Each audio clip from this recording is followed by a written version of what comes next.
আচ্ছা, এখানে হচ্ছে প্রোগ্রামিং ল্যাঙ্গুয়েজের কিছু উদাহরণ আছে, ফরট্রান, কবল, এটা তোমরা জানোই, বেসিক, এগুলো পারবা। আর এখানে এটা দেখে নিবা। এখানে ইম্পর্টেন্ট হচ্ছে আমাদের এই বিভিন্ন প্রকার প্রোগ্রামিং ল্যাঙ্গুয়েজের সুবিধা অসুবিধা দেখাবো। তোমরা খুব টেকনিকে পড়বা, যে যদি তুমি স্যার পার্থক্যটা। স্ক্রিনটা ধুলা আসছে, ক্লিয়ার থাকছে না স্ক্রিনটা স্যার। স্ক্রিনটা ক্লিয়ার না? আচ্ছা, স্ক্রিনটা ক্লিয়ার জি স্যার। না হওয়ার কারণটা কি আসলে? ক্লিয়ার আছে আমার তো স্যার।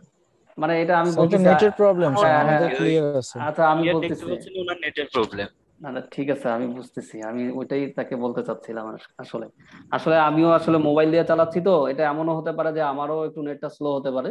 আর তোমরা যারা দেখতে পাইতেছো না তাদেরও হয়তো বা নেট একটু স্লো। এটা আসলে মূলত নেটের কারণে আর কি। অনেক সময় কথা ভেঙে ভেঙে আসে বা একটু সাউন্ড হয়ে আসে, নয়েজ দিয়ে আসে, এটা আসলে স্যার নেটের কারণে।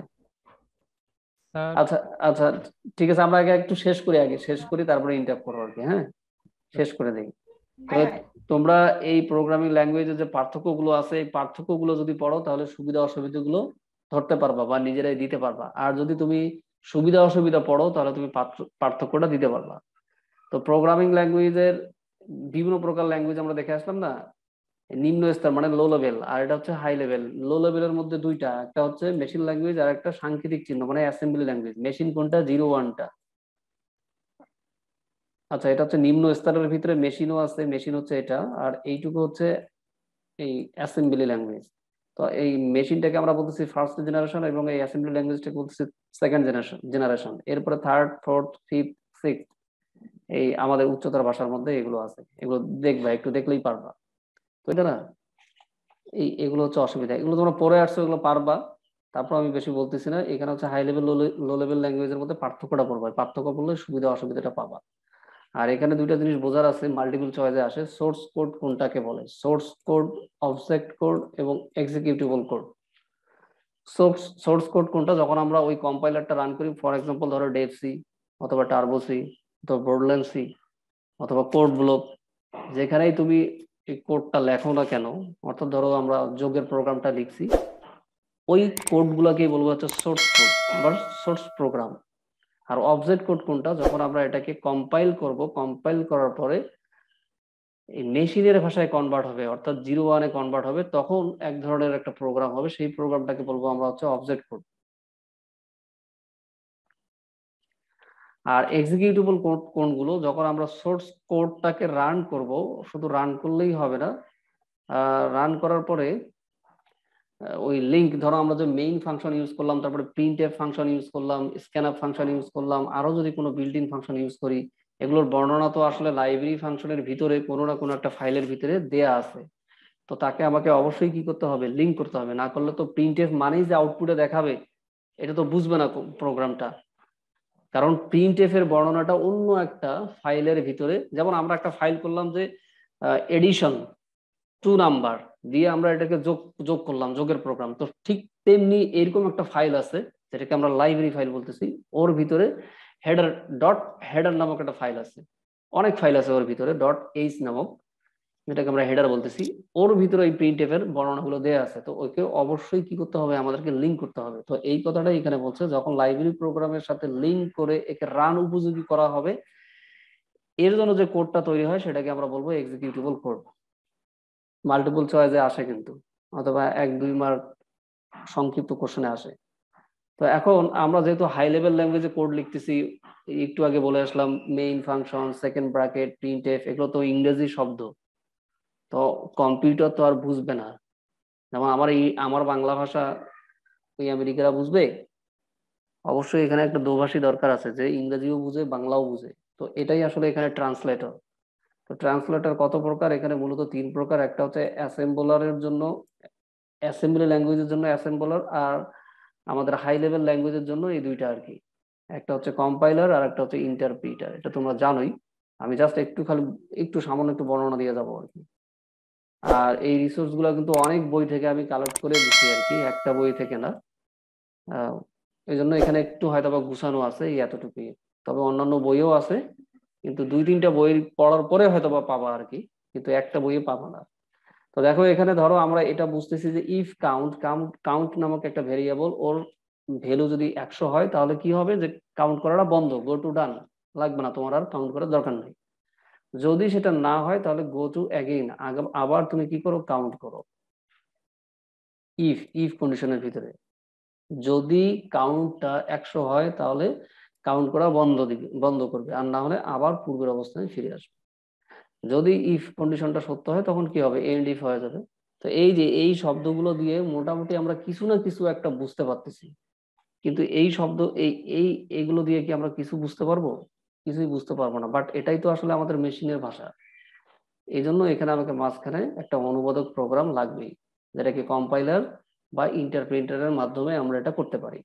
তাহলে এটাকে আমরা কি বলবো, একটু আগে বলে আসলাম কিন্তু, অবজেক্ট কোড। আর এটা হবে আমাদের সোর্স কোড। তো এটা অবশ্যই আমাদের হাই লেভেল ল্যাঙ্গুয়েজের, আর এটা হচ্ছে কি মেশিন ল্যাঙ্গুয়েজ, মানে low level language. Low level language কিন্তু দুই প্রকার, এটা উল্টাপাল্টা করবো না। এখানে কিন্তু দেখে আসলাম আমি, এটা নিম্ন স্তরের ভাষা মানে লো লেভেল। কয় প্রকার? দুই প্রকার, মেশিন আর সাংকেতিক। তো এখানে কিন্তু আমরা মেশিন লিখছি, এখানে মেশিন। আর এটা একটু বর্ণনা করলাম এই জন্য যে এই কোশ্চেনটা এখানে খুবই, এই অ্যাসেম্বলার, কম্পাইলার, ইন্টারপ্রিটার কাকে বলে যদি তুমি এটা নাও পড়ো, সুবিধা অসুবিধা কাজ এগুলো যদি নাও জানো, এই শুধু যদি এটা পড়ো তাহলেও হয়ে যাবে ইনশাল্লাহ। তাহলে তোমরা পার্থক্যটা যদি পড়ো তাহলে ওগুলো পেয়ে যাবে। তো কম্পাইলার কম্পাইলার কাকে বলে আমি এটা দ্বারা বুঝাইছি, আসলে এগুলো বর্ণনা করতেছি না, তোমরা পড়লেই বুঝবা। আর এখানে যে মেইন যে লাইনগুলো তোমাদের একটু কনফিউশন মানে করবে আর কি, গ্রো করবে, সেগুলো একটু ক্লিয়ার করার চেষ্টা করতেছি। যে এখানে মেমোরিতে বেশি জায়গা লাগবে। কেন বেশি জায়গা লাগবে? আমরা 10 লাইনের একটা প্রোগ্রাম করছি, 10 লাইনের প্রোগ্রামটাকেই সরাসরি সে মেশিনে নিয়ে যাবে, মাঝখানে কোনো না কোনো রেজিস্টার বা কোনো না কোনো মেমোরিতে সে রাখবে। তাহলে কি 10 লাইনের জন্য, ধরে নিলাম মনে করে একটা লাইনের জন্য একটা মেমোরি সেল, তাহলে তো 10টা লাগবে। আর ইন্টারপ্রিটার কি করবে, সে এইভাবে এক্সিকিউট করবে না, সে কি করবে, লাইন বাই লাইন এক্সিকিউট করবে। তাহলে প্রত্যেক ক্ষেত্রে একটা লাইনের জন্য একটা করে মেমোরি সেল দরকার হবে। সেই জন্য এটা এখানে বলছে যে মেমোরিতে কম জায়গা লাগে, আর এখানে মেমোরিতে বেশি জায়গা লাগে। তো এ যদি একসাথে 10টা লাইনকে এক্সিকিউট করে তাহলে কি হবে, এর কম্পাইলেশন টাইমটা কমে যাবে, এর এক্সিকিউশন টাইমটাও কমে যাবে, এবং এর আউটপুটটা খুব দ্রুত গতি সম্পন্ন হবে। আর বাট এটার ক্ষেত্রে কি হবে, ধীর গতি সম্পন্ন হবে। এগুলোই একটু টেকনিকে পড়বা, ইনশাল্লাহ সবই অ্যান্সার দিতে পারবা। কাকে বলে সেটাও দিতে পারবা, সুবিধা সুবিধা কি জিনিস সেটাও দিতে পারবা, অসুবিধা কি জিনিস সেটাও দিতে পারবা। এটা কিন্তু ইম্পর্টেন্ট। সাব অ্যাসিস্ট্যান্ট পদে আসছে নৌবাহিনীতে। নৌবাহিনীতে পরীক্ষা দিছিল আমার এক স্টুডেন্ট, এই 1.5 বছর আগে। ও পাইছিল আর কি এটা, এবং আমিও পাইছি বেশ কয়েক জায়গায়। তাহলে এখান থেকে এইটুকু পড়বা। আর একটা মেইন জিনিস হচ্ছে আমাদের এখানে সি প্রোগ্রামের বেসিক স্ট্রাকচার। আমরা সাধারণত এটা দেই না, এটা দিয়ে আসি। তবে হ্যাঁ, তোমরা অবশ্যই এইটুকু দিবাই, তবে এর সাথে এইটুকু দিবা।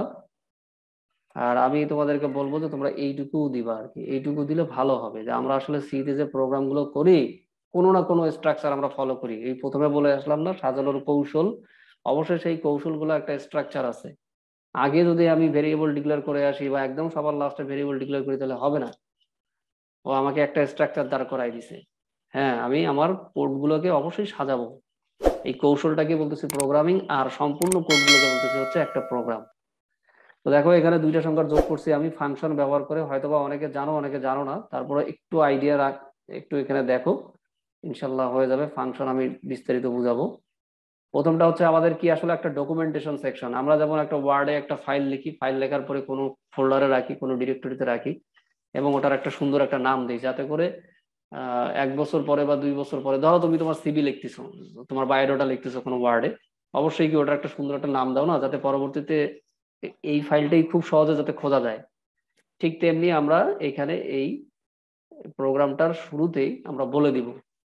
যেমন তো যদি তোমাদেরকে আরেকটু সহজ করি, যখন তোমরা কিছু সফটওয়্যার নামাবা, দেখবা যে ওখানে অথরের নাম দিবে, ভার্সন কত সেটা দিবে, অথবা কে তৈরি করছে, ওই তো এইটাই তো অথর আর কি। এই ধরনের আরো কিছু, বা কোন কোন প্ল্যাটফর্মে এটা চলবে, এই ধরনের কিছু কন্টেন্ট দিয়ে রাখে। এটাই আসলে মূলত ডকুমেন্টেশন সেকশনের মধ্যে পড়বে। এরপরে কি বলতেছে, লিঙ্ক সেকশন। আমরা যে এই প্রোগ্রামটার ভিতরে অনেক লাইব্রেরি ফাংশন ব্যবহার করব, যেমন প্রিন্ট এফ মানে বিল্ট ইন ফাংশন, সহজ কথা হচ্ছে বিল্ট ইন ফাংশন, রিটার্ন। তো এদের বর্ণনা লাইব্রেরি প্রোগ্রামের ভিতরে কোনো না কোনো হেডার ফাইলের ভিতরে দেয়া আছে। সেই ফাইলগুলোকে অবশ্যই আমাকে ইনক্লুড করে নিতে হবে, সেটাকে আমরা বলতেছি লিঙ্ক সেকশন। আর ডেফিনেশন সেকশন, আসলে ডেফিনেশন সেকশনটা হয় কি যে তুমি ভিতরে পরবর্তীতে প্রোগ্রামের ভিতরে যখন তুমি কিছু প্রোগ্রাম যখন সরি ফাংশন যখন ব্যবহার করবা বা বিভিন্ন ধরনের ধরো ভেরিয়েবল ইউজ করবা যেটাকে ডিফাইন করে আসতেছে, যেমন পাই এর ভ্যালুটা তুমি ডিফাইন করে আসলা 3.1416, 1416 মনে হয়, না কত, 1416 না 3.1416, এইগুলোকে আমরা তখন বলতেছি ডিফাইন সেকশন। তো এগুলো তোমাকে কখন করে দিয়ে আসতে হবে? এই প্রথমেই কিন্তু দিয়ে আসতে হবে। এরপর হচ্ছে গ্লোবাল ডিক্লারেশন সেকশন, অর্থাৎ একটা প্রোগ্রামে মোর দেন ওয়ান ফাংশন থাকতে পারে অথবা আরো অনেক বেশি ফাংশন থাকতে পারে। তো তুমি এমন একটা ভেরিয়েবল ডিক্লেয়ার করলা বা এমন একটা কি বলে ভেরিয়েবলের আরেকটা নাম কি, অপারেন্ট।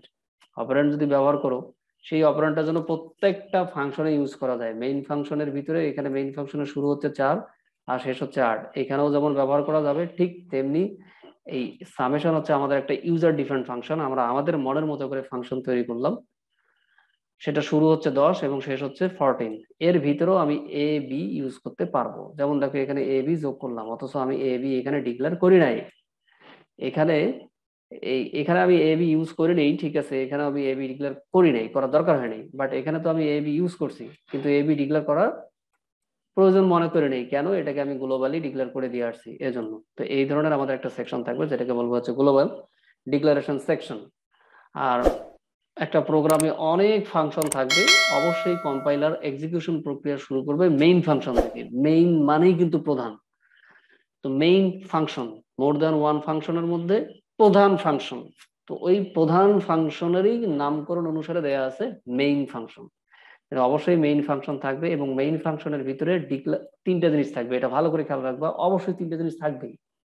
একটা হচ্ছে ডিক্লারেশন পার্ট, এই প্রোগ্রামটার ভিতরে তোমার যতগুলো ইনপুট আউটপুট দেখানো দরকার বা ভেরিয়েবল দরকার সেগুলো তুমি ওখানে লিখবা। এরপরে এক্সিকিউটেবল পার্ট, অর্থাৎ কি কি প্রসেস দরকার সেই প্রসেসগুলো লিখবা এবং ফাইনালি তুমি আউটপুটে দেখাই দিবা। এটা থাকবে, এটা এটা যে কোনো ফাংশনে থাকে। হ্যাঁ, কিছু কিছু ফাংশনে যদি আমরা মনে করি যে আউটপুট দেখানোর আমার দরকার নাই, তাহলে আমি আউটপুট দেখাবো না, বাট আমার এই তিনটা জিনিস থাকবেই। তো এটাকে আমরা বলতেছি মেইন ফাংশন সেকশন আর সাব প্রোগ্রাম সেকশন। যেমন এখানে আমাদের একটা সাব ফাংশন দিছি, এখানেও তিনটা জিনিস আছে, দেখো এটা হচ্ছে ডিক্লারেশন, এটা হচ্ছে প্রসেস, আর এখানে আমরা আউটপুটটা দেখাচ্ছি না, জাস্ট রিটার্ন দিছি। এই হলো আমাদের বেসিক স্ট্রাকচার। তোমরা এরপরে লগ ইন করবা, লগ ইন করার পরে আমরা ইনশাল্লাহ আবার কোশ্চেন শুনবো ইনশাল্লাহ, ঠিক আছে? আমাদের মনে হয় শেষ হয়ে যাবে এখনই। আচ্ছা, আমরা এখন ডেটা টাইপটা দেখি, খুব ইম্পর্টেন্ট আর কি, দেখি এটা। এই ডেটা টাইপটা খুব ভালো মতো পড়তে হবে। ডেটা টাইপ, কনস্ট্যান্ট, ভেরিয়েবল, এগুলোর বিশেষ করে ডিক্লারেশন গুলো দেখতে হবে, কারণ এগুলো মাল্টিপল চয়েসে আসে, মাল্টিপল চয়েসে আসে এবং আউটপুট নির্ণয়ের ক্ষেত্রে আসে। এখন ইদানিং খুব আউটপুট নির্ণয়ের ক্ষেত্রেই আসতেছে। তাহলে আর একটু স্টার্ট করে না, টোকেন কি জিনিস এটা পারবা, এটা দেখাচ্ছি না। আমি একটু ডেটা টাইপের একটু প্রকারভেদ দেখার পরেই ভিতরে যাব আসলে। ইউজার ডিফাইন্ড ডেটা টাইপ, আমরা আমাদের মতো করে আসলে আগে আমরা একটু বিল্ট ইনটা দেখি, যে character type, integer type, floating point, double, এগুলো কি মনে করো যে আমরা আমাদের মতো করে ইউজ করব। কিভাবে ইউজ করব? ধরো আমি আমার সম্বন্ধে কিছু বর্ণনা দিব, শুধু কি ক্যারেক্টার টাইপের ডেটা নিয়ে কি বর্ণনা দেওয়া যাবে? হ্যাঁ, বুঝলাম, আমার নাম হচ্ছে মাসুদুজ্জামান, আমার বাসা হচ্ছে কামারপাড়া ফর এক্সাম্পল, কিন্তু আমার জন্ম তারিখ কবে, অথবা আমার এজ কত, অথবা আমি কত স্যালারি পাই, এটা কি আমি ওই কথায় লিখে দিতে পারবো? পারবো না। তখন কিন্তু আমার অন্য আর একটা ডেটা টাইপের হেল্প নিতে হবে। যেমন আমি ফ্লোটিং পয়েন্ট, মানে আমি কত স্যালারি পাই, তখন আমার কিন্তু এই ফ্লোটিং পয়েন্ট ডেটা টাইপের হেল্প নিতে হবে। কিন্তু বাস্তবতা হলো, ধরো যে আমি এমন একটা সমস্যার মধ্যে পড়ছি, আমার সম্পূর্ণ বায়োডাটা লাগবেই, তো তখন আমি এগুলো সবগুলোকে মার্জ করে একটা ডেটা টাইপ তৈরি করব। এটাকে বলতেছি আমরা ইউজার ডিফাইন্ড ডেটা টাইপ। আমি দেখাবো ইনশাল্লাহ, তার মধ্যে তো ক্লাস তো থাকবেই। তার আগে আমি স্ট্রাকচার ইউনিয়নটা দেখাবো। এগুলো কিন্তু ডেটা টাইপ, তোমরা পড়ে আসছো। আর ডিরাইভ ডেটা টাইপটা কোনটা? আমরা এখানে ধরো ইন্টিজার ডেটা টাইপ ইউজ করলাম, ইন্টিজার এ, ইন্টিজার বি, ইন্টিজার সি, এই এতগুলো ভেরিয়েবল না লিখে জাস্ট শুধু একটা ভেরিয়েবল দিয়ে আমরা জানি এগুলো মেমোরিতে কি করে একটা স্পেস নেয়, তিনটা ভেরিয়েবলের জন্য তিনটা স্পেস নেয়। ফর এক্সাম্পল আমরা আসলে ধরে নিলাম, আসলে তিনটা নেয় না, এটা ডিপেন্ড করে ওয়ার্ড সাইজের উপরে, আমি এগুলো ডেটা স্ট্রাকচারে বুঝাবো। তো তোমরা ধরে নাও যে এখানে তিনটা ভেরিয়েবলের জন্য তিনটা মেমোরি স্পেস নিছে। তো আমার কাছে মনে হলো ধর এত দরকার কি, তিনটা ভেরিয়েবল ইউজ করার দরকার কি, আমি একটা ব্যবহার করে আমি মেমোরি আমার দরকার তিনটা, আমি তিনটাই নিলাম। তখন হয়ে যাবে কি, এটাকে ডিরাইভ ডেটা টাইপ বলবে। অ্যারে, ফাংশন, পয়েন্টার, রেফারেন্স, এদের মাধ্যমে আমরা এই ধরনের ডেটা টাইপ তৈরি করতে পারবো। হ্যাঁ, এটা তোমরা বলতে পারো আসলে ইউজার ডিফেন্ডের মতো পড়ে, এটা তো আমরা আমাদের মতো করে বানাই নেই, কিন্তু এটাকে আসলে আর একটা নামকরণ করছি ডিরাইভ ডেটা টাইপ। এই হলো মূলত আমাদের সি এর ডেটা টাইপ। তিন ধরনের আমরা দেখি আসলে, তাদের ভিতরে আমি একটু তোমাদের বর্ণনা দেওয়ার চেষ্টা করলাম। আর এই রেঞ্জটা পড়বা, আমি একটু চেষ্টা করছি গুছিয়ে দেওয়ার জন্য, বইয়ে এইভাবে নাই, অন্যান্য বইয়ে একটু এলোমেলো ভাবে দেয়া আছে। আমি চেষ্টা করছি যাতে স্যার একটু এই রেঞ্জটা তো বুঝি না। রেঞ্জটা রেঞ্জটা আপাতত আমি জি স্যার। এখন তোমাদেরকে বুঝাবো না, একটু টাচ দিয়ে যাবো। এই রেঞ্জ বুঝাইতে গেলে তোমাকে আগে মাইক্রো প্রসেসরের রেজিস্টার বুঝতে হবে খুব ভালো করে। তারপরে ডিজিটাল ইলেকট্রনিক্সে ডেসিমেল থেকে বাইনারিতে খুব ভালো কনভার্সন জানতে হবে, একদম যে জানি এরকম না। তোমাকে একটা সংখ্যা দিব, সাথে সাথে তোমাকে বলতে হবে যে এই এত যে বাইনারির এটা হয়। যদি তুমি এগুলো পারো তাহলে ইনশাল্লাহ তুমি তখন এটা পারবা। আর এটা আসলে পরেই দেখানো আমার জন্য, আমি যেটা বুঝতেছি যেটা পরে দেখালেই ভালো হবে, কারণ এখন অনেক জিনিস অজানা জিনিস আছে। হ্যাঁ, হয়তোবা তোমরা ডিপ্লোমায় পড়ে আসছো, কিন্তু ওই জিনিসগুলো ক্লিয়ার কিন্তু এখনো অনেকেই অনেকেই হও নাই আর কি ক্লিয়ার। তখন তখন কিন্তু পারবো না আর কি। তারপর আমি একটু টাচ দিয়ে যাচ্ছি, দেখো সাইন আর আনসাইন। সাইন বলতে কি হয় আর আনসাইন বলতে কি হয় আসলে। +5, আচ্ছা প্লাসটা যদি না দেই তখন কি হবে, আনসাইন। আর যদি দেই এখন -5, তখন হবে কি সাইন। মানে আমি তাকে চিহ্ন দিয়ে বুঝাই দিছি, চিহ্নটা দিয়ে বোঝাচ্ছি যে এটা প্লাস না মাইনাস। তো এখন আমি যদি কোনো কিছু না বুঝাই, সেটাকে আমি বলবো আনসাইন। তো ধরে নাও এখানে আমার হচ্ছে ক্যারেক্টার টাইপের জন্য যদি আমি আনসাইন ধরি, এর বিট সাইজ হচ্ছে কিন্তু 8। তাহলে 2^8 মানে 256। তো 256 মানে হচ্ছে 0 to 255। এগুলো সব পজিটিভ, আনসাইন মানে ধরে নিলাম সব পজিটিভ। যেমন আমি যদি তোমাকে বললাম একটু আগে 5, তো তুমি কি বুঝবা, এটা কি -5 বুঝবা? -5 বুঝবা না। তাহলে এর রেঞ্জ হবে কত, 0 থেকে 255। এখন যদি বলি সাইন, তাহলে তোমাকে অবশ্যই এখানে বলতে হবে যে কোনগুলো মাইনাসের ঘরে আছে আর কোনগুলো প্লাসের ঘরে আছে। তখন তুমি এটাকে কি করবা, ডিভাইড করবা, এমন একটা ভ্যালুতে আসবা যে এই ভ্যালু থেকে এক পাশে হবে মাইনাস, এক পাশে হবে প্লাস। তখন এটাই বলতেছে, ধরো এখানে স্পেসই নাই, এখানে 0, তারপর 1, তারপর 2, আমাদের টোটাল মিলাইতে হবে কিন্তু 256টা, কারণ 2^8 কিন্তু এটা কিন্তু 1 বাইট। 3, 4, এভাবে কত যাবে আমরা জানি না, ঠিক আছে, আমরা এখন লিখলামও না। তারপরে -1, -2, -3, এগুলোর ক্ষেত্রে কিন্তু প্লাস, আসলে প্লাস দিচ্ছি না আমি, ধরে নাও প্লাস আর কি। তো এইভাবে কত দূর যাবে, গেলে এইদিকে একটা ভ্যালু থাকবে আর এইদিকে একটা ভ্যালু থাকবে, এই সবগুলো যোগ করে হবে 256। তো ঠিক সে এটাই বলতেছে কি -228। তাহলে এই -1 থেকে সরি 128 আর কি, 200 না। তাহলে এখানে কতগুলো সংখ্যা আছে, টোটাল 128টা আছে। আবার এখানে যদি আমরা এটাকে 2 ভাগ করি, তাহলে কত আসে, 128 আসে। তাহলে এখানে যেহেতু আমরা 0 থেকে শুরু করছি, এর ম্যাক্সিমামটা কত হবে তখন, 127 হবে। তাহলে টোটাল সংখ্যা কয়টা, 128টা। এই 128টা যোগ করলে হয়ে যাবে 256টা, এই 256টা হবে। এখানে কিন্তু ম্যাক্সিমাম রেঞ্জটা কিন্তু 127 হবে, এখানে কিন্তু 128 দিবা না। তো এইভাবে আসলে সবগুলো আসে। এই 16 বিটের ক্ষেত্রেও ঠিক একই, যেটা আমি দেখাই দিলাম ঠিক ওইটাই হবে। আর এই long integer sign long integer, sign থাকলেই বুঝে নিবা যে মাইনাস হবে এবং ঠিক ওটার অর্ধেক হবে। এই 2^32 হোক আর 2^16 হোক আর 2^8 হোক না কেন, এইটুকু করবা একটু। আর হ্যাঁ কিছু বললা? আচ্ছা, ইন্ডিকেটর অর্থাৎ আমরা প্রোগ্রামিং এ এই ক্যারেক্টার টাইপের ডেটাটাকে কিভাবে বুঝাবো? পার্সেন্টেজ সি, এটাকে এই পার্সেন্টেজটাকে আসলে অ্যাক্সেস স্পেসিফায়ার বলে, যে কিভাবে তাকে আমি যে অ্যাক্সেস করতেছি তাকে স্পেসিফাই করে দিতে হবে যে এটা কোন টাইপের। সি থাকলে ক্যারেক্টার টাইপের, সেটা সাইন্ডের ক্ষেত্রে হোক আর আনসাইন্ডের ক্ষেত্রে হোক। আর ইন্টিজারের ক্ষেত্রে যদি আনসাইন্ড হয় তাহলে কিন্তু ইউ হবে, আমরা যেহেতু এটা খুব বেশি ইউজ করি। আর একটা জিনিস ব্যবহার করি যে সাইন্ড ইন্টিজার, এর ক্ষেত্রে কিন্তু আমরা এই ডি সাইন্ড ইন্টিজার অথবা শুধু ইন্টিজারের ক্ষেত্রে আমরা পার্সেন্টেজ ডিও ইউজ করতে পারবো আর পার্সেন্টেজ আইও ব্যবহার করতে পারবো। তো অনেক বইয়ে দেখবা যে এটা দেয়া নাই কিন্তু মাল্টিপল চয়েসে দেয়া থাকে, তাহলে এটা খেয়াল রাখবা যে আমরা পার্সেন্টেজ ডি অথবা পার্সেন্টেজ আই কার জন্য ব্যবহার করতে পারি? ইন্টিজারের জন্য ব্যবহার করতে পারি, শুধু ইন্টিজারের জন্য ব্যবহার করতে পারি, আবার সাইন্ড ইন্টিজারের জন্য ব্যবহার করতে পারি, দুইটাই কিন্তু। আর এগুলো আমি ওই যে বললাম তোমাদেরকে পরে দেখাবো, আপাতত এগুলো একটু মনে রাখো। এগুলো যদিও আসে না কিন্তু এগুলো লাগবে, এগুলো অবশ্যই লাগবে। আর এখানে যে বেসিক জিনিসটা ধরে দেওয়ার চেষ্টা করছি আমি, সেটা তোমাদেরকে দিয়ে দিচ্ছি, এইটুকু পর্যন্ত মিলে যাবে সব। বাকি শুধু এই তিনটা দেখাবো আর কি পরে।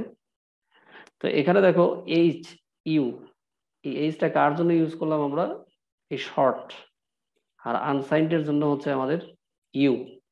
তো আনসাইন্ড ইন্টিজারের জন্য একটু আগে আমরা পড়ে আসছি হচ্ছে ইউ, সেই ইউটা হচ্ছে এখানে। আর এই শর্টের জন্য হচ্ছে এইচ। আর লং এর জন্য হচ্ছে এল। আর ইন্টিজারের জন্য যে বললাম আমরা ডি ইউজ করছি, এই ডি, লং ইন্টিজার। এখানে কিন্তু সাইনও আছে, এই যে সাইন বলছি। তো তোমরা একটু ম্যাচিং করে পড়বা, তাহলে ইনশাল্লাহ সহজ হবে আর কি। আর আমি যেভাবে উপস্থাপন করছি তাতে খুব এলোমেলো হবে না, কিন্তু অন্যান্য বই পড়তে গেলে দেখবা যে একটু এলোমেলো হবে আর কি। আর এখানে আমাদের এখন সবচেয়ে বেশি যেটা দরকার হবে, আমি বলেও আসলাম অলরেডি, এগুলো হয়তো বা তোমাদের কাছে মনে হচ্ছে যে খুব সহজ, কিন্তু এগুলো ব্যবহার করে একটা সেন্টেন্স দিয়ে বলবে যে আউটপুট দেখাও। তো তুমি যদি এগুলো খুব ক্লিয়ার না জানো তাহলে ওই আউটপুটটা দিতে পারবো না।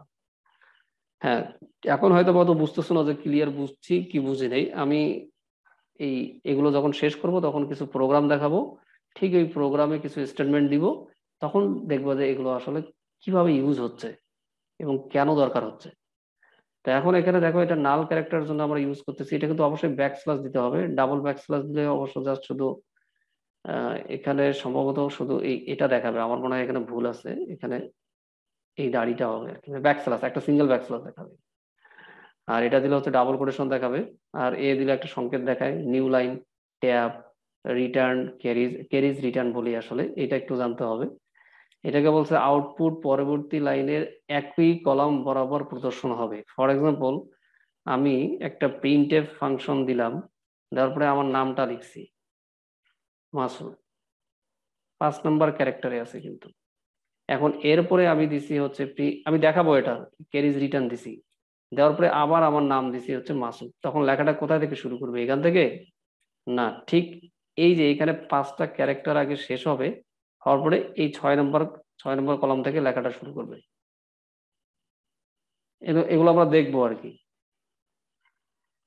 যে যেখানে আমাদের কার্সারটা ছিল ঠিক ওই সোজা কলাম বরাবর আবার নতুন করে লিখবে। আর বিতে হচ্ছে ব্যাক স্পেস। আর এগুলো আসে না আসলে, এগুলো হেক্সাডেসিমেল এবং অক্টেল নাম্বার ব্যবহার করার জন্য, এগুলো আসলে আমরা ব্যবহার করি না। তো তারপরেও আমাদের অনেক সময় পরীক্ষা যদি দিয়ে দেয়, যাতে আমাদের মিস না হয় এই জন্য আমি দিয়ে রাখছি আর কি। আর এই রেঞ্জটা অবশ্যই একটু টেকনিকে মুখস্থ করবা। এইটুক তো আল্লাহর কোনো সমস্যা নাই। আর এই 3টা আমি পরে দেখাবো ইনশাল্লাহ এক সময়। আর এগুলো মনে রাখবো আর কি, তাহলেই হয়ে যাবে। একদিনে মনে থাকবে না, একটু একটু মনে থাকবে আর কি, আস্তে আস্তে মনে থাকবে। প্র্যাকটিস করতে হবে কিন্তু, এগুলো প্র্যাকটিস ছাড়া কিন্তু হবে না। স্যার আর একটা জিনিস জানার ছিল। হ্যাঁ বলো।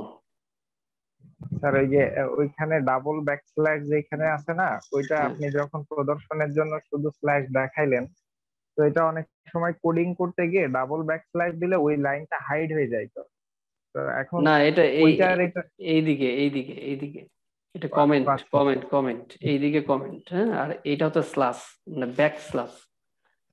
এইটা আচ্ছা, আমি এই যে থ্যাংক ইউ। এখানে দেখেছি না, ঠিক আছে, কোশ্চেন অবশ্যই করবা।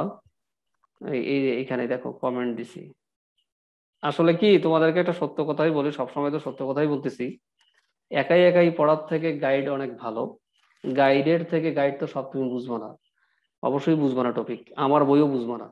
এই গাইডের থেকে তোমাকে কেউ যদি কখনো বোঝায় সেটা হবে আরো ভালো। এর থেকে যদি তুমি ইউটিউবে দেখে বুঝো সেটা আরো ভালো। এবং এর থেকে ভালো যেটা যেটা আমি এইভাবে তোমাদেরকে ভার্চুয়ালি শিখাচ্ছি এটা আরো ভালো। কিন্তু এটার থেকেও ভালো আছে যেটা, সেটা হলো যখন আমি তোমাদের সামনে বোর্ডে লেখাবো তোমরা হাতে লিখবা, এটা হচ্ছে সবচেয়ে বেশি পারফেক্ট। তো যখন তুমি এটা লিখতা তখনই তোমার এই ভুলটা তখন ধরা পড়তো। তো যেহেতু আমি এইভাবে দেখাচ্ছি এই জন্য ভুলটা ধরা পড়তেছে না, তারপরে যখন কোশ্চেন করছো এটা ভালোই করছো। তবে আমি তোমাদের বলবো তোমাদের হাতের কাছে যেই বড় ভাইটাই থাক না কেন বা যে টিচারটা থাক না কেন, তার কাছ থেকে পারলে শিখে নিবা, এটা খুবই ভালো হবে আর কি। কারণ আমি তো আসলে আমি নিজেও আর করাবো না সবাইকে। তো তোমরা যারা আছো চেষ্টা করবা যে ভালো পারে তার কাছ থেকে শিখে নিবা, তাহলে ওটা আরো ভালো হয় আর কি। কারণ ওখানে আই কন্টাক্টটা খুব ভালো থাকে তো, আর কনসেন্ট্রেশনটা ভালো থাকে। আচ্ছা, এখানে আর যদি কারো কোশ্চেন থাকে তাহলে বলো, আমি আর একটু সামনে যাবো আর কি, সামনে গিয়ে শেষ করে দিব। এই আমাদের লোকাল ভেরিয়েবল এবং গ্লোবাল ভেরিয়েবল খুব ইম্পর্টেন্ট, এটা আসেই আর কি। বুয়েটেও দুইবার পাইছি আর কি, আর ডুয়েটে তো পাইছি, ডুয়েটে পরীক্ষা দিছি, সেখানেও পাইছি আর কি। তো লোকাল ভেরিয়েবলটা হচ্ছে ওই নির্দিষ্ট নির্দিষ্ট ফাংশনের ভিতরেই সে সীমাবদ্ধ থাকবে, আর গ্লোবাল ভেরিয়েবল তো আমরা ওই স্ট্রাকচারে দেখে আসছি যে ইউজার ডিফারেন্ট ফাংশনও ব্যবহার হবে, অর্থাৎ পুরো প্রোগ্রামটা জুড়েই ব্যবহার হবে। অর্থাৎ মেইন ফাংশনের পরে যে সেকেন্ড ব্র্যাকেট শুরু আর যে সেকেন্ড ব্র্যাকেট শেষ আছে, এর মধ্যখানে যতগুলো লাইন থাক না কেন, যে কোনো লাইনে তুমি গ্লোবাল ভেরিয়েবলটাকে তুমি ইউজ করতে পারবা, কিন্তু লোকাল ভেরিয়েবলটাকে ইউজ করতে পারবা না। এটা হচ্ছে মেইন জিনিস। আর লোকাল ভেরিয়েবলটাকে তুমি একই নামে যে কোনো জায়গায় ব্যবহার করতে পারবা, বাট গ্লোবাল ভেরিয়েবলের জন্য শুধুমাত্র একটা নামই তুমি একবার ব্যবহার করতে পারবা, এইটুকুই বলছে। আর একই এই চলক, আচ্ছা এখানে ভেরিয়েবলের ভেরিয়েবল চলক আর অপারেন্ট একই জিনিস কিন্তু। তো এই চলক নির্দিষ্ট ফাংশনের ভিতরে ঘোষণা করা হয়, আর এটা কোথায় করা হয়, একদম শুরুতেই।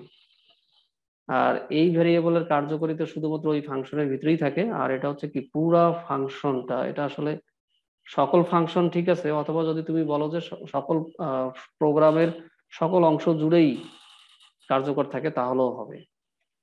আর কাকে বলে এই উদাহরণটা দিয়ে দিছি, এক্সাম্পলটা দিয়ে দিছি আর কি, সংজ্ঞাটা দিছি।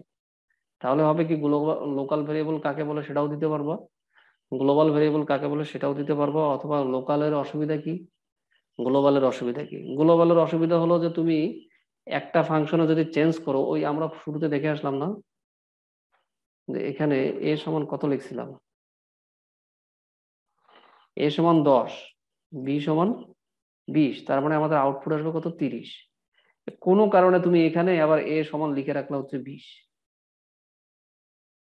তখন কি হবে, তখন কিন্তু অবশ্যই এর মানটা চেঞ্জ হবে। অর্থাৎ গ্লোবাল ভেরিয়েবলের সময় একটু কি হয় যে ওর মানটা কিন্তু ফিক্স থাকে না, চেঞ্জ হয়ে যায়, যে কেউ চেঞ্জ করে দিতে পারে, এই অসুবিধাটা আছে। আর লোকালের ভিতরে তো তুমি এই এখানে যদি আমি লোকাল ভেরিয়েবল নিলাম হচ্ছে রিটার্ন, এই রিটার্নের ভিতরে যদি আমি লিখি হচ্ছে 30, কোনো ব্যাপার না, এইটুকের ভিতরেই 30 থাকবে।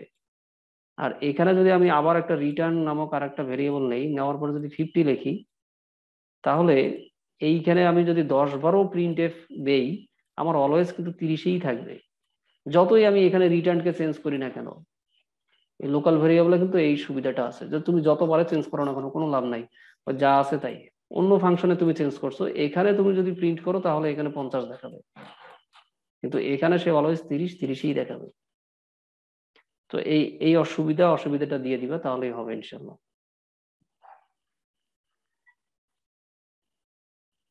আর অটোমেটিক রেজিস্টার এক্সটার্নাল স্ট্যাটিক ভেরিয়েবলটা এখন দেখাতে বললে খুব ভালো হইতো, কিন্তু তোমরা মনে হয় অনেকে ফাংশন বুঝো না, এই জন্য আসলে আমি চাচ্ছিলাম না যে এটা এখন দেখাই। যদি তোমাদের সবাইরে যদি ফাংশন সম্বন্ধে আইডিয়া থাকে তাহলে আমি দেখাবো আর কি, আর না হলে পরে আবার ঘুরে আসবো, ঘুরে এসে দেখাবো আর কি। আর এই কোডগুলো আসলে রান করা, তোমরা ভয় পাবা না, এগুলো সব ঠিক আছে, একদম সব একুরেট, এবং এগুলোর আউটপুটও দেখাই দিছি আমি। আর আমরা কালকে ইনশাল্লাহ এটা দেখবো, operator, expression, input output statement. আচ্ছা ঠিক আছে, আল্লাহ হাফেজ, ভালো থাকো সবাই। আসসালামু আলাইকুম স্যার। আসসালামু আলাইকুম স্যার। ওয়ালাইকুম আসসালাম।